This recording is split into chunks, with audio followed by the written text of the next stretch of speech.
আসসালামু আলাইকুম, কেমন আছেন সবাই? আশা করি সবাই ভালো আছেন। আলহামদুলিল্লাহ আমিও ভালো আছি।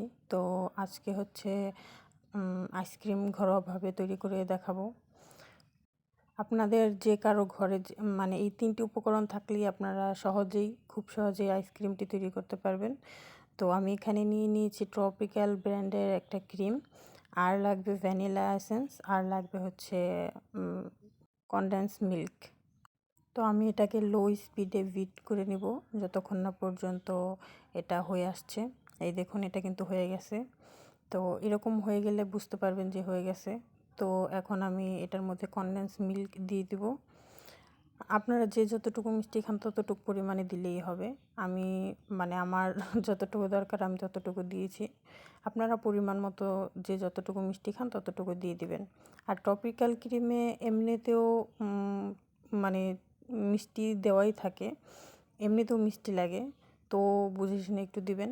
ভিভো ক্রিমে আবার যারা ভিভো ক্রিম দিয়ে বানান তাদের জন্য আবার একটু মিষ্টিটা বেশি অ্যাড করা লাগতে পারে। তো কনডেন্স মিল্কটা দেওয়ার পর ভালোভাবে বিট করে মিশিয়ে নিব। এটা মেশানো হয়ে গেছে। এখন আমি স্প্যাচুলা দিয়ে ভালোভাবে মিক্স করে নেব যাতে কোথাওই না থাকে। তো ভালোভাবে আমার মিক্স করা হয়ে গেলে তারপর আমি এটার মধ্যে দিয়ে দিব ভ্যানিলা এসেন্স।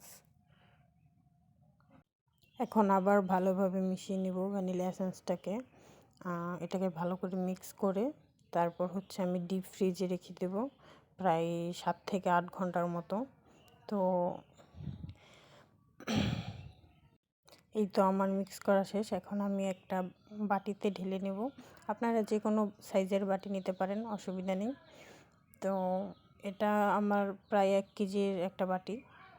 তো এটাকে আমি এখন ভরে ফ্রিজে রেখে দেবো, ডিপ ফ্রিজে। আপনারা চাইলে এটার উপরে কিছু বাদাম, কিশমিশ কেটে দিয়ে দিতে পারেন, তো আমি কিছু দিলাম না। এই তো আমার এখন আমি 8 ঘন্টা পর বের করে নিয়ে এসেছি। এখন আমি এটাকে পরিবেশন করব। আপনারা দেখতেই পাচ্ছেন কেমন হয়েছে। তো এখন আমি এটাকে ডেকোরেশন করব।